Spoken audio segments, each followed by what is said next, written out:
नमस्कार दोस्तों, आज फिर आपका स्वागत है क्राउन इमिग्रेशन के यूट्यूब चैनल पर। तो आज मैं जो शेंगन की 27 कंट्रीज़ हैं, यूरोपियन की जो साथ में 3 कंट्रीज़ है, टोटल 30 कंट्रीज़ की डिस्कशन करूंगा इस वीडियो के थ्रू। मे बी ये वीडियो 2 पार्ट में भी हो सकती है। तो हर एक country that is on our tips, ये 30 कंट्रीज़ जैसे मैं आपको बताऊंगा। अगर ऐसा नॉलेज आपके किसी भी कंसल्टेंट के पास है जिसके थ्रू आप अपना केस प्रोसेस कर रहे हैं, तो मैं कहूँगा that is a competent consultant. और साथ में इन सब 30 कंट्रीज़ के ऊपर हमारी डेडिकेटेड प्ले लिस्टें बनी हुई हैं हमारे यूट्यूब चैनल के ऊपर। हर एक कंट्री की जो प्ले लिस्ट है उसके अंदर कम से कम 30 से लेकर 200 वीडियोज़ है। अगर आप फिनलैंड की उठाकर देखेंगे, जर्मनी की उठाकर देखेंगे, इटली की उठाकर प्ले लिस्ट देखेंगे, तो आपको इतनी इतनी वीडियोस मिलेंगी। उसके अंदर नंबर ऑफ सक्सेस स्टोरीज भी हैं। अभी डिसीजन आपका है कि आपने जो अपना केस है कौन से कंसल्टेंट के थ्रू इन स्पेसिफिक कंट्रीज़ में डालना है। कौन सी कंट्री में विद स्पाउस जा सकते हैं, कौन सी कंट्री में विदाउट फंड्स भी जा सकते हैं, कौन सी कंट्री में जो ऑलरेडी रिफ्यूज़ है इनसाइड यूरोप से, वो कौन सी कंट्री में दोबारा वीज़ा ले सकते हैं। जो ओवरस्टे हैं शेंगन में, उनके लिए दोबारा शेंगन की कौन सी कंट्री में स्टूडेंट वीज़ा मिल सकता है। ये सारे के सारे प्रिकॉशंस, ये सारे के सारे का सिस्टम क्राउन इमिग्रेशन बता सकती है। इवन इन कंट्रीज़ में फंड मैनेजमेंट में we are very technical for the purpose of visa, कि कैसे फंड्स आपने दिखाने हैं, उनके सोर्स ऑफ इनकम कैसे दिखाने हैं। ये सारी की सारी स्पेसिफिक हम बच्चों को काउंसलिंग प्रोवाइड करते हैं। कंट्री का नाम ऑस्ट्रिया फ्री में स्टडी प्रोवाइड करता है, और नंबर ऑफ स्टूडेंट्स को हम वहाँ पर एडमिशन्स के लिए हेल्प करते हैं। फ़ंड बहुत इंपॉर्टेंट है, सोर्स ऑफ इनकम बहुत इंपॉर्टेंट है, डेट ऑफ बर्थ सर्टिफिकेट कितना इंपॉर्टेंट है, आपके ओरिजिनल डॉक्यूमेंट वहाँ की जो यूनिवर्सिटीज़ हैं मांगती हैं वो किस वे से भेजने हैं, क्या भेजने चाहिए या नहीं भेजने चाहिए, ये वही टेक्निकल पर्सन बता सकता है जिन्होंने इन कंट्री में एडमिशन्स डाला है। क्या यहाँ से डी वीज़ा अप्लाई होता है, क्या यहाँ से रेजिडेंसी परमिट स्टूडेंट का अप्लाई होता है, वो किस वे से अप्लाई करना है, उसकी वीज़ा अपॉइंटमेंट कैसे लेनी है, वही बता सकता है। ये वही ऐसी चीज़ें बोल सकता है जिन्होंने इन कंट्रीज़ में एप्लीकेशंस रेगुलर डाली हुई है। बेल्जियम में भी हम नंबर ऑफ स्टूडेंट्स को वहाँ की पब्लिक यूनिवर्सिटीज़ में भेजते हैं, जिसकी फ़ीस 4000 यूरो से लेकर 8000 यूरो की है। तो अगर आप फेब इनटेक में भी बेल्जियम में जाना चाहते हैं तो क्राउन इमिग्रेशन आपकी हेल्प कर सकता है। और कौन से स्टूडेंट्स के लिए वहाँ का ब्लॉक्ड अकाउंट एप्लीकेबल है, ब्लॉक्ड अकाउंट की अमाउंट कितनी होनी चाहिए, तो वहाँ का कंट्रीब्यूशन फंड्स क्या है, उसकी किसको कैसे ट्रांसफ़र करना है, अम्बेसी कौन सा क्वेश्चन एरिया इन रिटर्न बच्चे से पूछती है जब बेल्जियम का वीज़ा अप्लाई करते हैं, ये कोई कंसल्टेंट बता सकता है जिनको इन चीज़ों के बारे में नॉलेज है। चेक Republic beautiful heart of the Europe है, नंबर ऑफ स्टूडेंट्स एमबीबीएस के लिए भी वहाँ पर भेजते हैं हम, और जनरल स्टडीज़ के लिए भी भेजते हैं।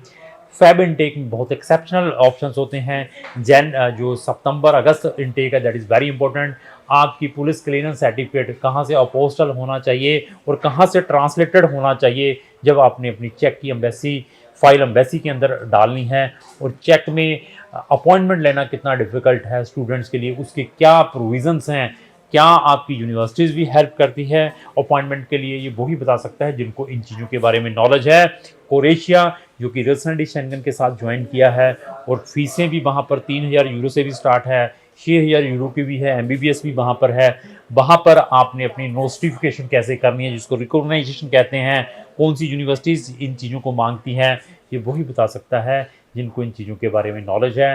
एम्बेसीज इंटरव्यू कैसे लेनी है, अपॉइंटमेंट कैसे लेनी है, यूरिडिक्शंस अगर आपको दिल्ली में नहीं मिल पा रही बीएफएस की, तो क्या अनदर यूरिडिक्शंस आपकी क्रोएशिया की स्टूडेंट फाइल एक्सेप्ट कर सकते हैं या नहीं, ये वही बता सकता है जिनको नॉलेज है। डेनमार्क जहाँ पर भी हम इंटरनेशनल स्टूडेंट्स को पढ़ने के लिए भेजते हैं, डेनिश प्रोग्राम्स कौन से हैं, यूके बेस्ड प्रोग्राम कौन से हैं, कौन से प्रोग्राम्स में आपको 3 साल का पोस्ट स्टडी परमिट डेनमार्क में मिलता है, कौन से प्रोग्राम में 6 मंथ का मिलता है, और विदाउट फंड दिखाए कैसे जा सकते हैं, स्पाउस को आप कंपनी कैसे कर सकते हैं।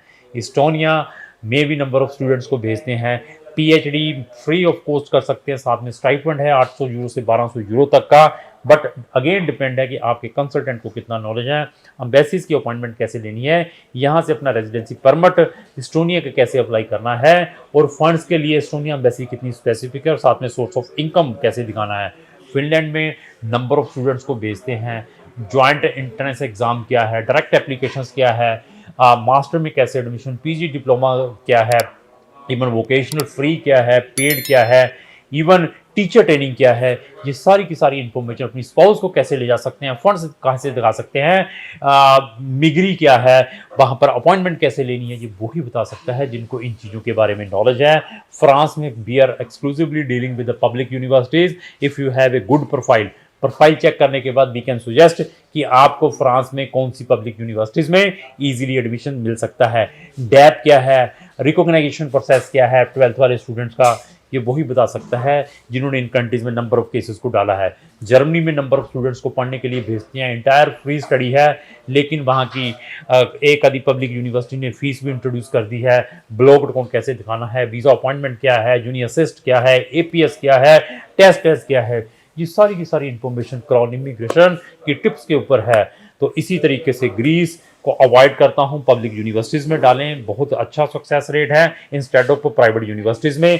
अपॉइंटमेंट में कोई दिक्कत नहीं है और वीज़ा अप्लाई करें, लेकिन प्राइवेट यूनिवर्सिटीज़ को अवॉइड करें यूरोपियन कंट्रीज़ में अगर आप अप्लाई कर रहे हैं, क्योंकि बहुत सारे लफड़े हैं, बहुत सारे बच्चों की समटाइम फीस फंस जाती है प्राइवेट यूनिवर्सिटी में। इवन पब्लिक में भी प्रिकॉशंस एक्सपीरियंस कंसल्टेंट बहुत जरूरी है। हंगरी में हंगेरियन स्टाइपेंडियन प्रोग्राम क्या है, एमबीबीएस के लिए कैसे जा सकते हैं, हंगरी यूनिवर्सिटी कैसे क्वेश्चन पूछती है, हंगरी की वीज़ा अपॉइंटमेंट स्टूडेंट की कैसे लेनी है, ये वही बता सकता है जिसने वहाँ पर नंबर ऑफ केसेस। आइसलैंड में भी इंटरनेशनल स्टूडेंट्स को, जो कि एक आल्सो नॉर्डिक स्टेट है, स्कैंडिनेवियन कंट्री है, उनमें भी आपको इकोनॉमिकल स्टडी मिल सकती है। 5.5 बैंड के साथ भी आप अप्लाई कर सकते हैं। क्या वहाँ पर 13 साल की स्टडी एप्लीकेबल है, या 12th से बाद ही डायरेक्टली बैचलर में एडमिशन ले सकता है, again depend on the competency of your consultant. Italy के नाम पर लाखों रुपए बच्चों से लिए जाते हैं, फ्री स्टडी है, 5200 यूरो का स्कॉलरशिप है, बट वीज़ा सक्सेस रेट है नहीं है। इटली को अवॉइड करें, टाइम वेस्ट ना करें। इटली में जाना है, इनसाइड यूरोप में जाकर इटली की कहीं ना कहीं आप ट्रांसफ़र लें या वहाँ पर रीलोकेट हों। लाटविया, लथूनिया, लिechtenstein, लाटविया, लथूनिया में भी नंबर ऑफ एप्लीकेशंस को डाल रहे हैं। हेलो वेरीफाई क्या है, एआईसी क्या है, ओसीएम में इन्विटेशंस क्या है, आपकी इंटरव्यू प्रिपरेशंस कैसे करवानी है, कौन से बच्चों की वीज़ा वेवर है, लगती नहीं है एम्बेसीज की फीसेस, और कौन से स्टूडेंट्स की एम्बेसी इंटरव्यू नहीं है, ये वही बता सकता है।